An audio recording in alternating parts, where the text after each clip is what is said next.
Well, today's episode is going to be a little bit different. Instead of starting with the events that took place right now in pro wrestling, we're going to start with the past events first because I haven't seen AEW Dark Elevation. It's still daytime for me.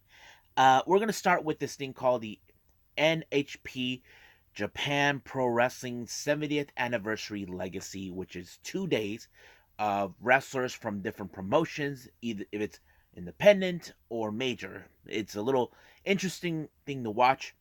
We're also going to do review the recent past event by GCW So High that took place this past Friday, and of course we got AEW Dark Elevation. So let's get started with another episode of Deleted Wrestle Zone.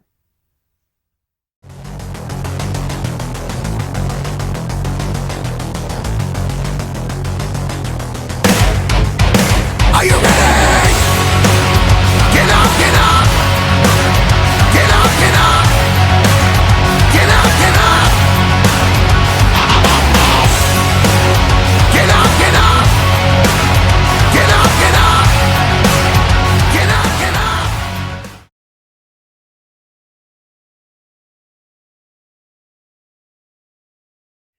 Hey everybody, welcome to Deleted Wrestle Zone, all things that it's pro wrestling with AEW, NXT, New Japan Pro Wrestling, Impact Wrestling, the National Wrestling Alliance, various promotions, wrestlers, matches, and championships. I am your host, J. Right here. So, let's begin with the NHP Japan Pro Wrestling 70th Anniversary Legacy. This was a very interesting show. When I first saw the first day, I was like, "Whoa, this is different." You had many promotions that show up, not just the major ones like New Japan, All Japan, Pro Wrestling Noah. I saw guys coming from 2AW, which is the Active Advanced Pro Wrestling. We even got people coming from Big Japan Pro Wrestling, which is an independent promotion, Michinoku Pro Wrestling, and many others. So right now, let's start with the first match. This one only featured wrestlers coming from 2AW, which is the Active Advanced Pro Wrestling, which formerly known as Kaientai, which was Taka Michinoku's promotion and also academy, but he doesn't run that anymore. But this is what he has.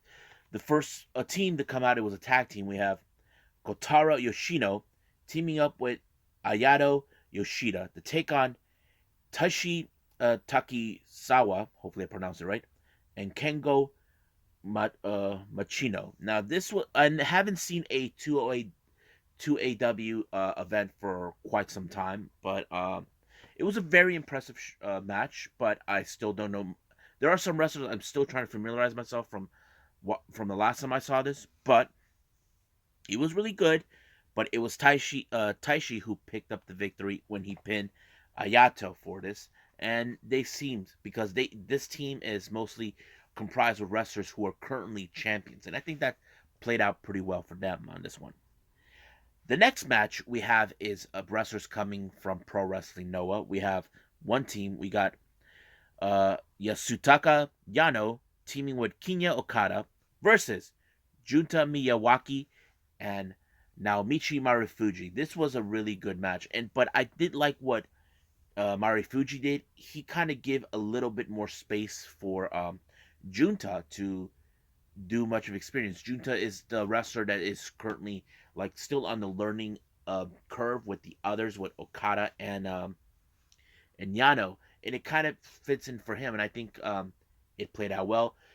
But however, it was Junta who pinned Yano into this match when he did like a power driver or what? No, like a similar to a Michinoku drive, but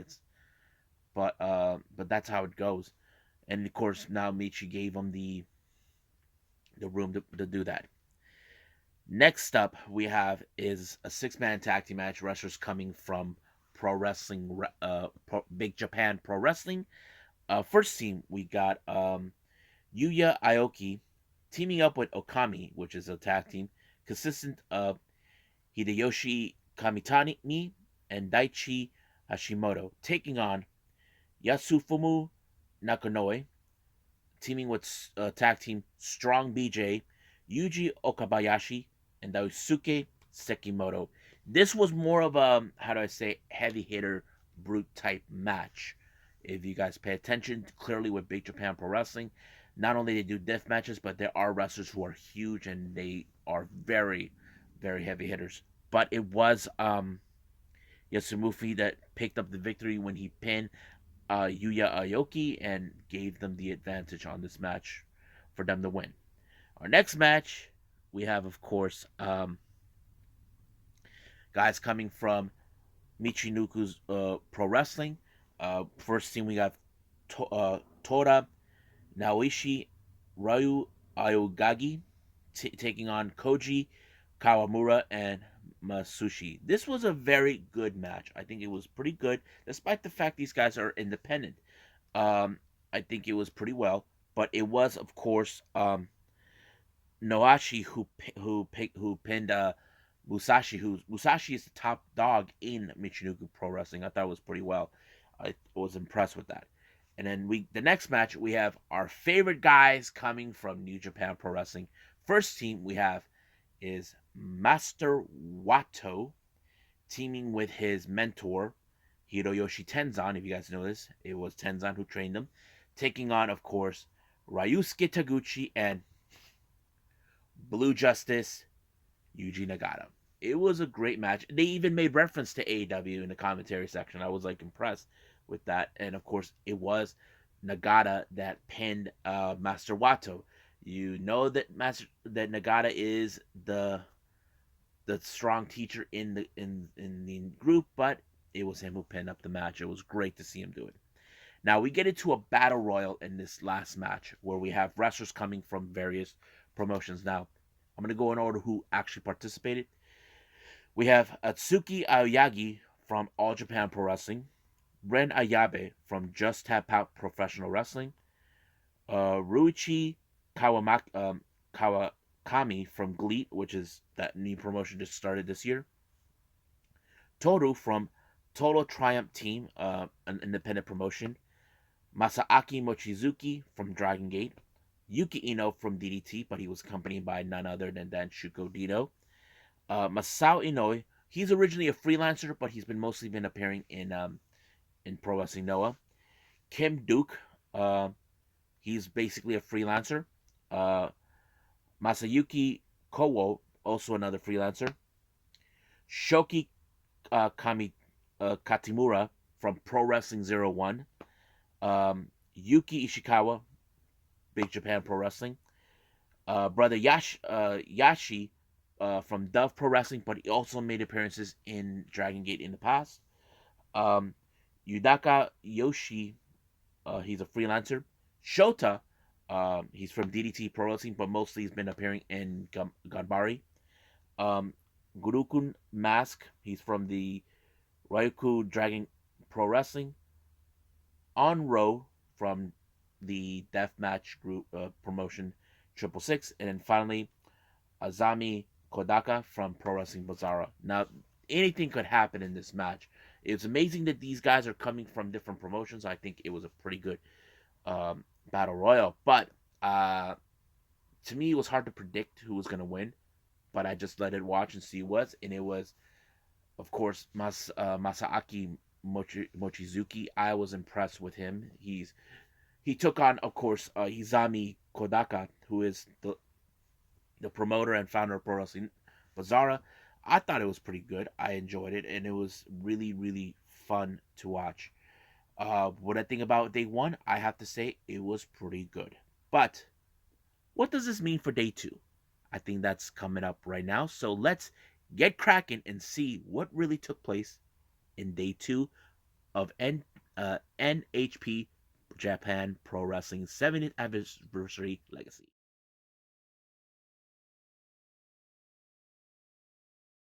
Alrighty then, so we're now in day two for the NHP Japan Pro Wrestling 70th Anniversary Legacy. I have to say, I did not mention this before. It took place in Korakuen Hall. Both shows did, but it was pretty good. Now, the second day had little more wrestlers matches from different promotions. This time, the first match we had is they're from wrestlers from Pro Wrestling 01. The first team that comes out are the Revengers, consistent of Takuya Sugawama and Masato Tanaka, who you may have heard of. He is a well experienced wrestler. He's also done freelance work with various promotions. He's also a member of the faction down in Noah called M's Alliance. Yeah, and also he was the first ever never open weight champion. Now they're taking on against Shoki Kitamura and Hartley Jackson. Now this is one of those matches that is pretty good. You know the experience with Tanaka, how he has been in the ring, but it was him who picked up the victory for both he and his partner, the Revengers, when he pinned Shoki. So that was pretty amazing. Second match, we have wrestlers coming from Dragon Gate. The first team was RED, Real Extreme Deficients, um, consistent of Diamante, SB Kento, and Kai, taking on high end Benkei, Dragon Kid, and Yamato. Now, if you guys follow the story, these two teams hate each other completely. That always been the story because we still haven't got at the time where Kento and Kid will be teaming up, and of course Yamato and Kai will be. But however, losing team will be in a steel cage, and that's where it either if Yamato or Kai loses, they ended up in the cage, and whoever loses will get their head shaved. And if it's Kid and Kento, either Kento loses hair or Kid loses mask. But that hasn't happened yet. But it was a pretty good match. However, Yamato completely showed us he still is one of the most impressive wrestlers, despite the fact that the storyline with him and Kai continues on. That Kai thinks of him, he's the villain in his life, even though he's the one who's playing the villain. Next match, we have guys coming from DDT. We got Hideki Okatani and Yuki Onaya taking on Disaster Box, consistent of Naomi, um, Yoshimura, and of course Harashima. I have to say this was a very tough match for both Naya and Akatani because, of course, Harashima, he is one of the most dominating wrestlers ever. He's also been one half of the KOD Tag Team Champions. Forgot what other titles he had in his past, but yeah. But it was Harashima who pinned um, Akatina for this match, allowing himself to win. Our next match is, of course, wrestlers coming from All Japan Pro Wrestling. First team is Evolution, consistent of Dan Tamura and Suwama, taking on Total Eclipse, consistent of Okudo Omori and Jake Lee. Now, Jake Lee has his issues towards Suwama. Reason is he never got the chance to have that one match that he desired, the match where he wants to challenge him in order to prove who is the best right now without Suwama being the champion. He never got the chance or the chance where he actually. But however, it was Tamura who fell into the wrath of Jake Lee, losing the match to them, allowing for Total Eclipse to win it. Our next match, which is an 8-man tag, there is no wrestlers from from any promotion. They're all wrestlers from either freelance or they're already in current promotions. First team we have is Shigehiro Iri, a wrestler who I followed, Kohei Sato, Akira, and a veteran wrestler who's now in his 70s named Yoshiaka Fujiwara, taking on Fubinori Abi, who I've seen him in Pro Wrestling Freedoms and many other promotions. Um, Jinsen Shinzaki, Shiro Koshikawa, and Tatsumi Fujinami. So I thought this match was pretty interesting. However, I did like how the veteran wrestlers who are in their 70s, they can still wrestle, but despite the fact some of them have judo experience. That's the one thing that makes it fun. So I was impressed with that, and it was of course Kohei Sato who picked up the victory for his team, and he was very impressive as well. Our last match is the Battle Royal again. This time we have different wrestlers. Majority of them are freelancers, but here's who they have.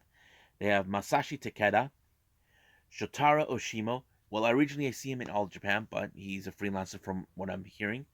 Kuga, Kengo, Kikutaro. Yes, guys, Kikutaro's in it. Taro Noashi, Hideyoshi Kawitami, Ricky Fuji, who represents 2AW, Tatsuhiro Takaiwa, a Big Roy Khan, Tetsuya Oshi with Heat Up, Jun Kasai representing Pro Wrestling Freedoms, Keita Yano, Yuji Ino, who we've seen him in DDT, but he's a freelancer as well, which I didn't know that, and Leona and Hikaru Sato. I've seen him with All Japan, but he's also a freelancer. Now, this match was crazy. Now, I did not expect a whole lot who was going to win because I was like thinking, okay, they're all tough competitors, but I think the last person who I did not expect that it was going to win was the very unlikely person that I did not expect. And I hate to say his name. And Kikutaro got away with it. Yes, he won the match. You probably say, that is BS. Well, it did. I don't know how he did it. He got away with it. Because he's the one guy they don't want, especially the Yoshi girls. They don't want nothing to do with him. But they should have gotten rid of him first, but they focus on Yuji Ino, who is the much of the powerhouse in the match. So eliminate the powerhouse, and that's what exactly they did. So they got rid of him first. But what did I think about these 2 days of this event from the NHP Japan Pro Wrestling 70th anniversary legacy? I have to say they were pretty good.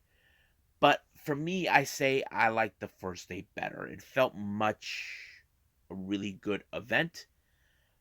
I just felt more strongly with that one better than the second day, despite the fact that I watched both of them already, and I thought, well, that's how it is. But I say the first one for me is the best. Now you probably ask me right now, how can you guys watch this? Well, you can go to watchprowrestling.live. Let me repeat that again. Watchprowrestling.live. So, uh, you guys can watch it there and you'll be all set. So right now I say let's move on with GCW's So High.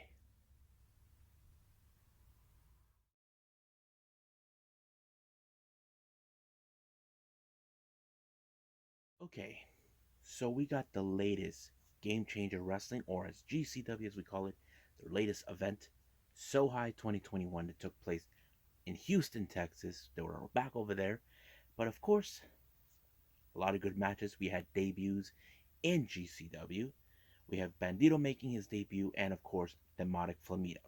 But also, the opening match features local wrestling's championship title, which we have Dante Leon taking on Jack Cartwheel. I mean, this match was a lot of spots, high flying, but it was so good. You know, yes, if those who ask, wait a minute, if this is from another promotion, this title, why? Will GCW have relations with other promotions? It doesn't matter why. At least those promotions sanction those championships. That's how it works. But the match was great, but it was Dante Leon's move, the 630 splash, I think that he pulled off, was the reason it was the caller when he put him right on top of a door and he was knocked out. So Dante Leon actually retained the title, and we move on from that. Now the next match we have Gino Medina taking on Alley Catch. Now this is one of those matches. Is like, okay, Gino Medina, we know he's talented. We know he brings a lot of that cockiness. As for Alley Catch, she will tear you apart. That is. But the biggest mistake Gino did, he forgot he's not facing a guy. He's facing a girl. So he low blowed Allie, and Allie took it personally. Yeah, you heard me. She took it personally. Sometimes it makes you think, what was Gino thinking? Well, he wasn't, but his nuts got crushed by Alley Catch, allowing herself to win the match. So it was nuts for that to happen. Next match, we have Jimmy Lloyd versus Ninja Mac. As you know, Ninja Mac is one of the GCW favorite wrestlers that fans can get behind of. You know how talented this guy is. You know he's one of those wrestlers you definitely have to stand behind him. He's like one of the most talented individuals, crazy high flyer, and he plays out that ninja role. And I think that's what makes him unique. But I think when he faces off a guy like uh, Jimmy Lloyd, he puts himself through the test. And of course, he actually pulled off an amazing victory against Jimmy Lloyd. I think that was one of the best moments ever. You know, Jimmy Lloyd, who we all know, he's one of those deathmatch wrestlers, but there was no deathmatch in this one. But yeah, but Ninja Mac won the match. Next up, we got tag team action. We got Texas natives Brian Keith and Mysterious Q taking on Second Gear Crew, AJ Gray and Matthew Justice. Now you know how Second Gear Crew is.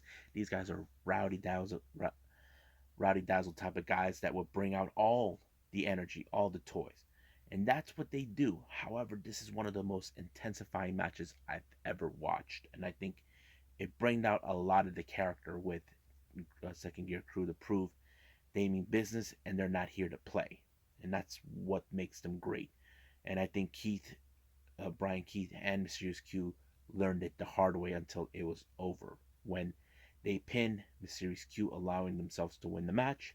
But at the end of the match, they gained respect from Second Gear Crew.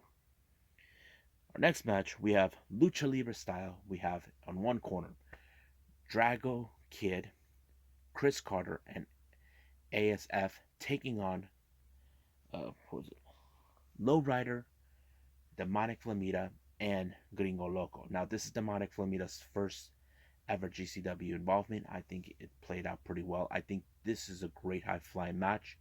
I think a lot of good spots because it is Lucha Libre style. But majority of the match, I did notice Chris Carter took his moment. Basically, he waited for the right time until he had everything exactly that was aligned, and he was the one who picked up the victory for his team. I have to say, he was a smart one in the team, in his own team. Next up, we got Acticus Cogar taking on Nick Wayne. Now, these guys have been at each other's throat. Nick Wayne was viciously attacked multiple occasions by Acticus Cogar because Acticus Cogar claims he is the youngest deathmatch wrestler. But now you have Nick Wayne who is stepping up. Basically, he feels like being threatened by him. But of course, Nick Wayne has someone behind him, and that is Jordan Oliver. We don't know if he's cleared to wrestle. But the match was nuts. But however, the match ended when Acticus Cogar grabbed a piece of his wrist tape and choked him out. Referee should have stopped it, but it didn't. It was already over. But out of the blue, Jordan Oliver showed up to teach him a lesson. So we will see a match between Cogar and Jordan Oliver. Next up, we got Tony Deppen taking on Bandito. Man, that match was insane. You know, I would have not imagined this match being good. I think it showed how Bandito, he is the toughest SOB on the planet. No matter how much Tony Deppen thinks he is the cockiest person in the world, but it was Bandito that came up victorious. I think it showed Bandito's not joking. He's here to prove that he belongs in this. We all know what's going to happen with Bandito by the after final battle, but I'm sure fans would love to see him come back. Now, main event, we have Effie taking on Sadika. That match was nuts, brutal, death-defying. But there was a moment where Effie might have cut himself. We don't know if it was a major artery, but Sadika was like a freaking shark, you know, Hunt is smelling the blood, and I think Effie never got the chance to get, you know, try to stop the bleeding that much, but he was able to pull it off when he put Sadika through a table full of light tubes and barbed wires and whatever they had. It was like nuts, and of course, it allowed him to win the match, and he finally relaxed. I have to say, this show was pretty good. Um, I can't wait to see what else. But the major announcement came during the Twitter today. The Collective is coming back. I can't wait to see that when it happens. So I think that's pretty much it what we got with GCW. Stand by for another GCW event. But right now, I think we're going to end it with AEW Dark Elevation.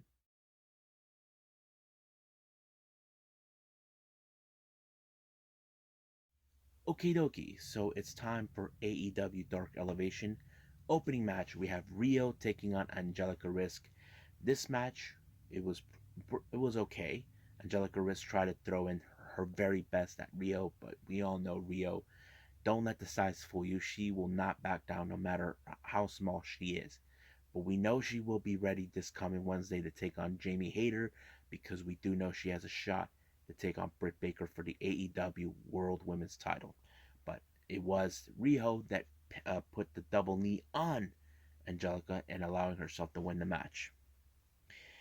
Next up, we have the Wingmen, consistent of Peter Avalon, JD Drake, and Caesar Bonner, along with Ryan Mendez, to take on the Nightmare Families, Brock Anderson, Lee Johnson, and Dusty Rhodes. I have to say, what a match. Love the cohesive, how at some point you see Dustin barking the orders to everyone to do their part. And I think it shows that veterancy that he has. But he was the one who picked up the victory when he put away Peter Avalon, and that was it. I think this was a really good match. Next up, we got Serpentico along with Luther taking on Brian Pillman Jr., who's been accompanied by Julia Hart. This match showed much another more elusive wrestling match with Brian Pillman. As you know, mostly we've been seeing him with tag teaming, but I think what I like about now is like we get to see more of Brian Pillman as a singles competitor. I don't think it matters.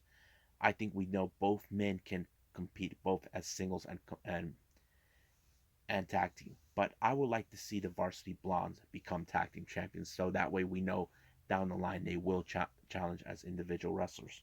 But Brian Pillman ended the match with the springboard lariat onto Serpentico and allowing himself to win the match. The next match we have the Factory, Nick Camarado, QT Marshall, and Aaron Solo, and the return of the Governor, Anthony Agogo. He's back, and this time they're taking on Baron Black, Sean Hoodrich, Tony Venetia, and JD Munoz. But this match was already over. The moment where Anthony Agogo punched the guy, lights out, ref called the match from there. Now, this next match is the most fun match ever. We have Emi Sakura teaming with the Bunny, but Mei Shiruga is also there. But however, this next team was a very rare, unusual, odd, however you call it. We have Ryo Mizunami teaming with Abaddon. Yeah, I was like, whoa, it was nuts. But I think there was a good moment where Bunny's not afraid of her. But we do know Emmy is afraid of her. She's scared of her. But I think the moment it happened is after she pulled her We Were Rocky routine. They both May and Emmy posed. But right there, that's when Abaddon was lurking and you know you want to scream. But it was Abaddon that pulled off that unorthodox finish onto Bunny, allowing her to win the match. I thought it was great. But Balinaki put something interesting on his Twitter, where you see Mei Shiruga and the rest running from Abaddon. Makes you wonder, did she really can run in those heels? I don't know. I thought it was great. Our next match, we have Jurassic Express, Jungle Boy, and Luchasaurus taking on the Tate brothers, Brandon and Brent. It showed a lot of what these guys are ready to do. Is now they're currently the number one tag team in AEW. They could challenge for the AEW World Tag Team titles, but we still don't know exactly how this is going to go. Do we still think that FTR is going to get another shot of these titles? We don't know. I think that's one of the things we've been expecting, but we're hopefully. But it was the cohesive between both Jungle Boy and Luchasaurus to put away this one, allowing themselves to win. Now the next match, we all know the Acclaim, Max Caster and Anthony Bowens, taking on the Infantry, Carly Bravo and Sean Dean. It was, of course, Max Caster that won the match, and once again kissing the hand. I think one day I would like to see someone whack Max Caster in the hand for what he gets for kissing a man's hand. Trust me, he will get that day, and it will be the most insane moment. Now, the last thing I will do before ending this episode, let's move on with some news updates.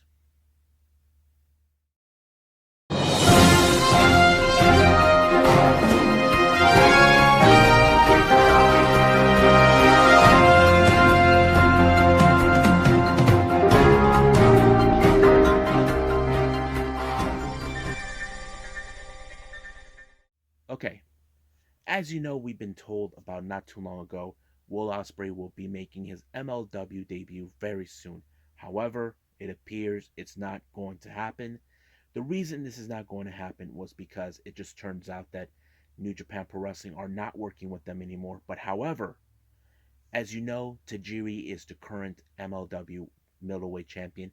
He's also part of the roster for All Japan Pro Wrestling, the other company that rivals New Japan, and it looks like they're going to be having a partnership together. So basically, you cannot bring someone whose association with New Japan, and I think that's how the world works. You know, you cannot associate yourself with that.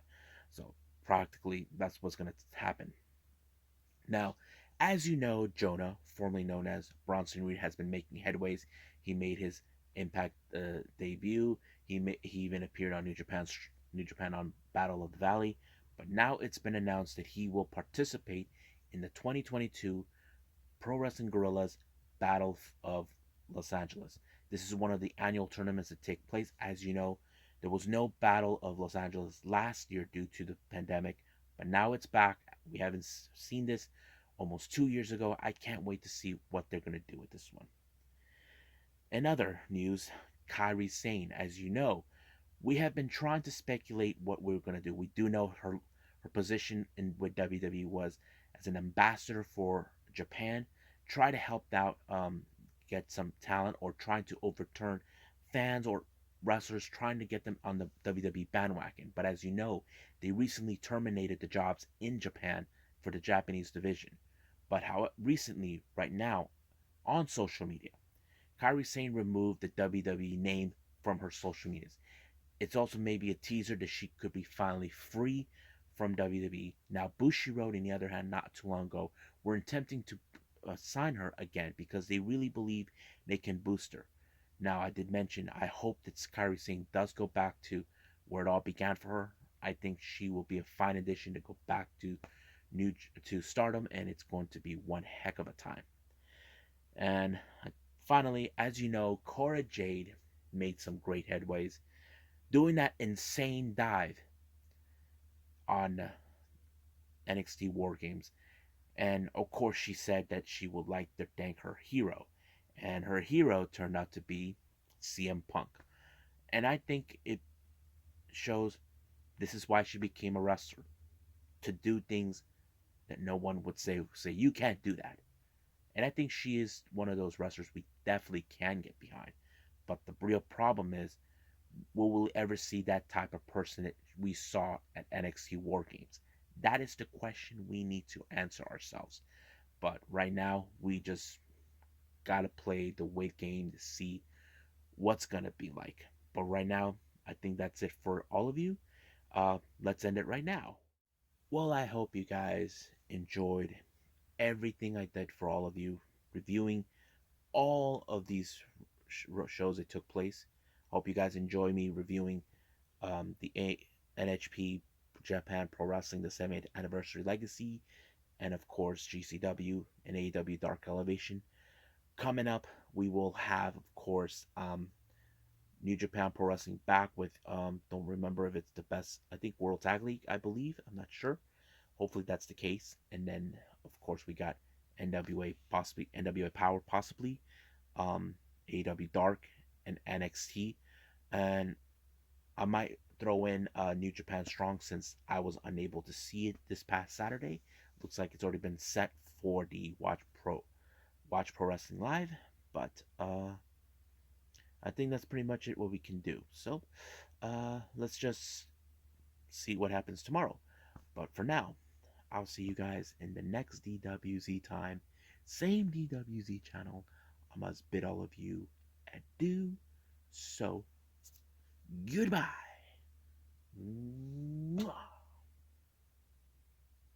And have a nice day. Bang.